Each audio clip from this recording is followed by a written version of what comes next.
Assalamualaikum warahmatullahi wabarakatuh, teman-teman semua. Kembali lagi di channel Kelas Coding. Kali ini kita akan melanjutkan tutorial yang ini ya, di episode ketiga dengan pembahasan memberikan font styling. Apa sih itu font styling? Nah, kalau kemarin kita sempat sebenarnya udah belajar ya, gimana cara memberikan font style, cuman nggak sampai mendalam banget ya. Nah, kali ini saya akan lanjutkan style-style apa aja yang akan kita bisa kasih ke HTML tersebut dengan menggunakan CSS. Nah,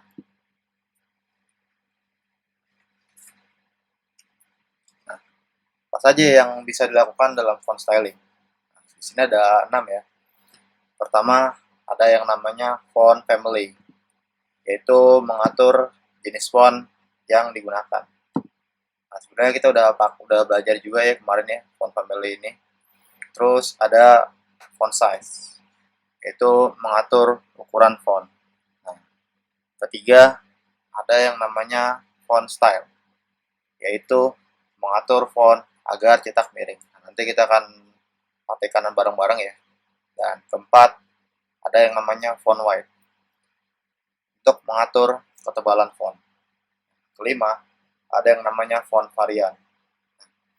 Font varian ini digunakan untuk mengubah font menjadi small caps. Apa sih small caps itu? Nah, nanti kita akan coba ekspor ya. Nah, keenam ada line head.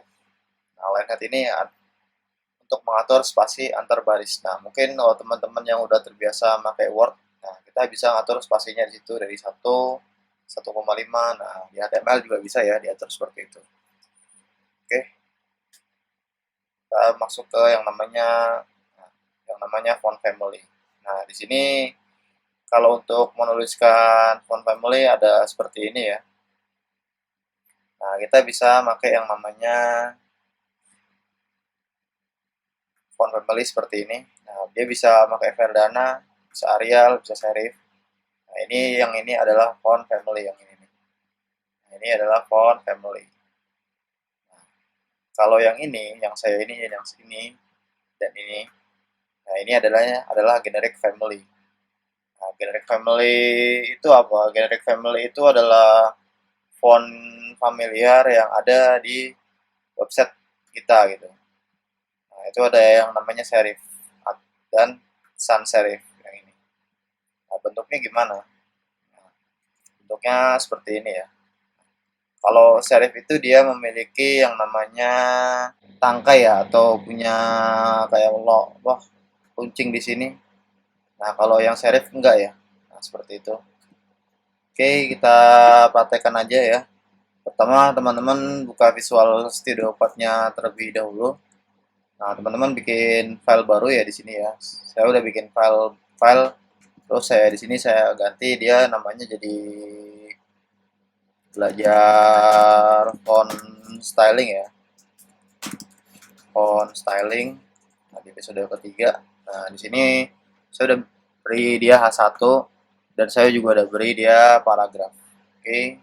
Orem, terserah sih paragraf ini teman-teman mau isi apa. Nah, lalu saya buka lab server ya, open with lab server. Oke, di sini udah kelihatan di sini.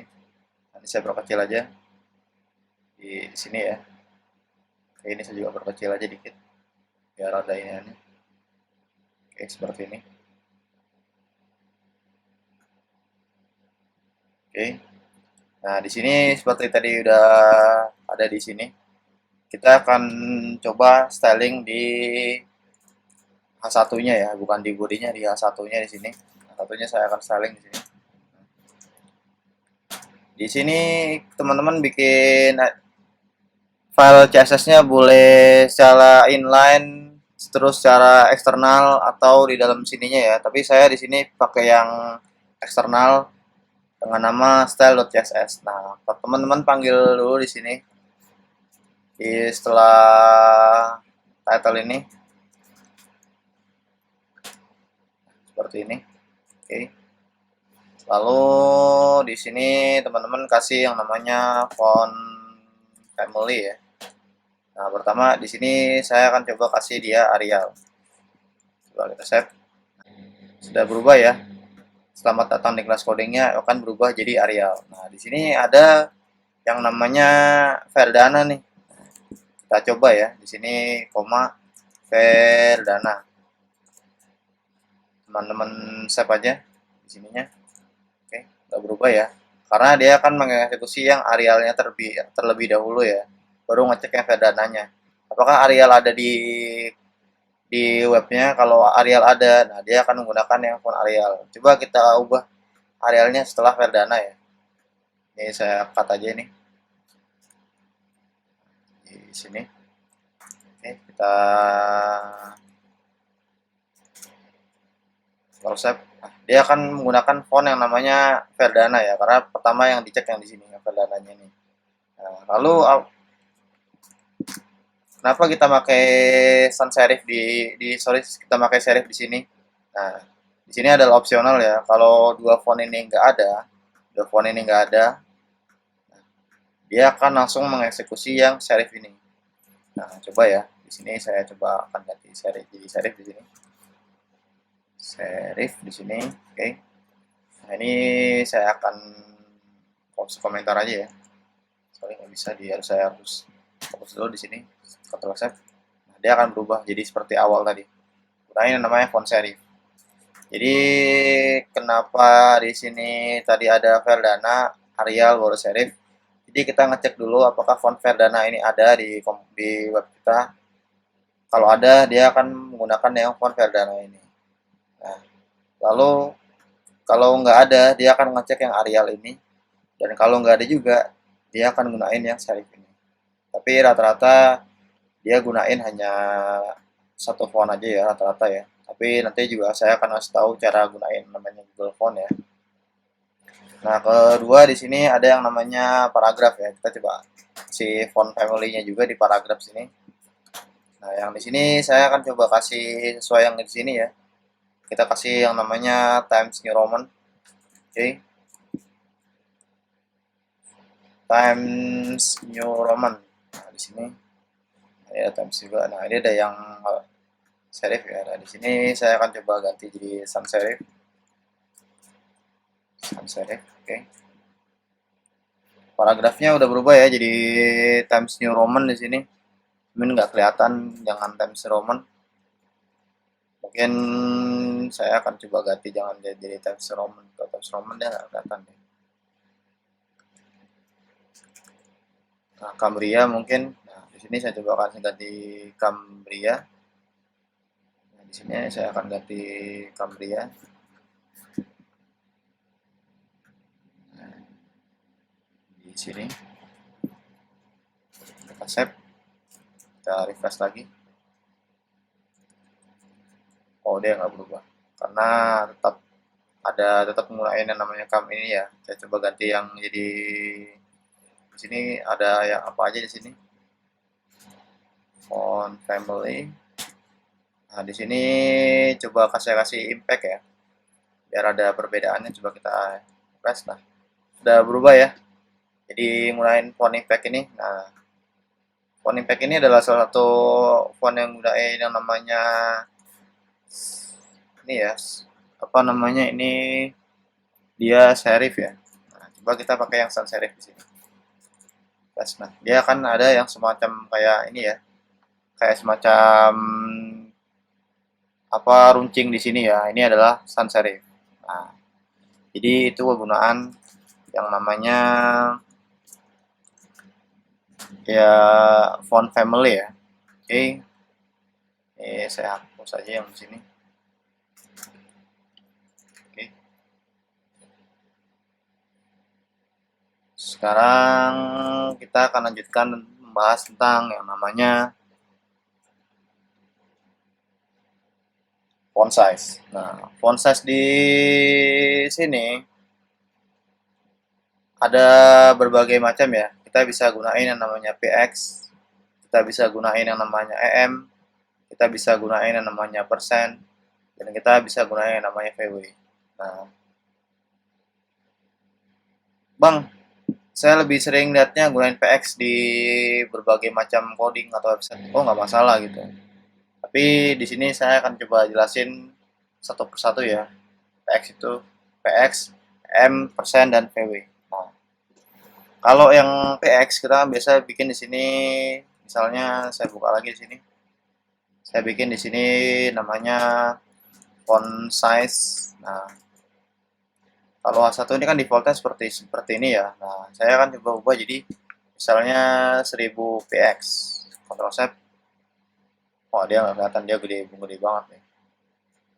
Ini saya jadi 100 saja, jangan 1000, kalau gedean segini. Udah jadi gede banget ya dia ya. Nah, kalau px ini dia adalah ukuran yang sering digunain ya. Nah, teman-teman juga bisa ganti di sini jadi ukurannya EM ya. Nah, EM ini apa? Nah, M ini adalah salah satu ukuran yang juga sering digunain ya di teks ya. Jadi kalau misalnya kita gunain dia 1 M ya di sini ya, 1 M, 1 EM. Nah, seperti ini. Nah, ini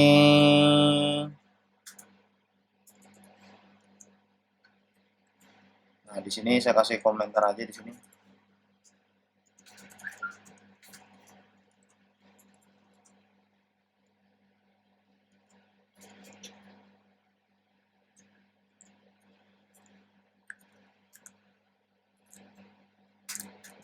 Nah, ini 1 EM sama dengan 16 pixel.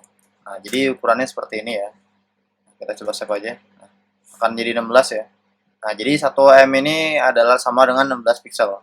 Nah, misalnya kita gunain yang namanya 2 M nih. Nah, 2 M nih. Nah, 2 M ini sama dengan ukuran dia 32 pixel. Nah, seperti ini. Sama dengan 32 pixel. Jadi di perkaliannya ya gitu ya. Jadi tergantung teman-teman mau gunain yang mana, tapi saya saranin lebih baik gunain pixel gitu. Nah, ada lagi di sini misalnya yang di bawah sini aja ya. Ini biarin 2 M aja. Di bawah sini misalnya ada yang namanya persen ya. Nah, kalau persen ini adalah kombinasi dari EM dan PX ya. Jadi misalnya font size-nya ada saya bikin di sini 100 ya. 100%. Nah, di sini kita close. Nah, dia akan jadi seperti ini ya, 100. Dia akan ukurannya seperti ini, segini. Nah, lalu ada lagi yang namanya VH. Nah, kalau VH ini saya iniin aja. Nah, font size. Misalnya saya bikin di sini 10 VH ya. Dan di sini saya akan kasih komentar lagi di sini. Nah, di sini 10 VH. Saya refresh. Oke, dia akan besar ya. Nah, kalau ini dia akan nyamakan dengan ukuran yang ada di browsernya gitu. Misalnya saya kecilin lagi browsernya nih. Nah, tuh. Dia jadi kayak responsif gitu ya. Ini adalah keunggulan dari VH. Nah, mungkin itu pembahasan dari font style ya. Teman-teman bisa ekspor lebih jauh lagi. Nah, lalu di sini saya akan lanjutkan membahas tentang yang namanya font style. Nah, font style ini seperti tadi sudah saya sebutin, ini untuk lebih ke cetak miring. Di sini ada normal, ada italic, ada oblique. Nah, gimana? Nah, di sini kita ini aja ya, kasih kayak font style. Font style di sini italic.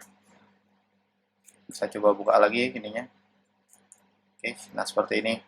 Di tulisan selamat datang di kelas coding ini sudah jadi italic ya. Jangan cetak miring di sini. Oke. Dan di sini di paragrafnya saya coba ya. Saya coba kasih font style. Font style-nya saya kasih normal. Kalau normal dia nggak akan berubah apa-apa ya. Jadi akan tetap seperti seperti yang namanya ukuran awalnya ya, normal. Nah, terus oblique. Nah, di sini saya coba ganti jadi oblique. Saya ini. Nah, Kelihatan nggak ya perbedaannya ya? Nah, di sini nggak ada kelihatan perbedaannya. Saya kasih normal aja. Nah, obliku ini hampir sama ya dengan apa namanya, dengan italic. Nah, tadi teman-teman bisa pakai yang normal atau sorry, bisa teman-teman bisa pakai yang namanya italic atau oblikui. Nah, lanjut ke pembahasan yang namanya font weight. Nah, font weight di sini teman-teman bisa kasih yang namanya normal, terus bisa ngasih yang namanya small caps. Nah, di sini saya lagi sini, saya kasih di sini misalnya font weight, misalnya small caps ya, small, muncul ya, font weight. Nah, font weight. Nah, di sini mungkin nggak ada normal, nggak ada apa namanya, nggak ada normal ya. Berarti adanya normal doang. Berarti small caps ini nggak ada di sini. Normal. Nah, kalau normal dia akan jadi kecil, akan jadi normal seperti ini ya. Dia akan tulisannya akan jadi tipis begini. Terus teman-teman bisa kasih font weight-nya bold misal. Nah, di sini jadi bold, jadi tebal seperti tadi lagi ya. Dan juga bisa kasih yang 900, terus 800, terserah teman-teman gitu. Ini saya balikin lagi font weight-nya jadi normal ya. Ini saya salah mungkin di ininya, ini enggak ada nih. Terusnya 900, terus bold ya. Bold di sini. Seperti ini. Itu fungsi kegunaan dari yang namanya font weight ya. Ini saya balikin normal aja. Mungkin yang saya bikin ini di sini ya, font weight, terus saya bikin bold di sini. Nah, di sini aja, kayak kelihatan ya. Oke. Terus di sini ada yang namanya line height ya. Nah, di sini line height ada normal, terus ada px, ada m. Nah, ini line height ini adalah jarak antara satu elemen dengan elemen yang lain ya. Misalnya jarak di sini yang ini dengan jarak yang ini. Nah, misalnya saya kasih di paragrafnya aja ya di sini ya. Line height. Nah, misalnya saya kasih dia 40 pixel biar kelihatan ya. Nah, udah ada jarak ya di sini ya. Di sini udah ada jarak ya. Mungkin itu kegunaan dari line height ya. Oke, mungkin itu saja pembahasan dari saya. Semoga bermanfaat. Jangan lupa di like, komen, dan subscribe Kelas Coding. See you.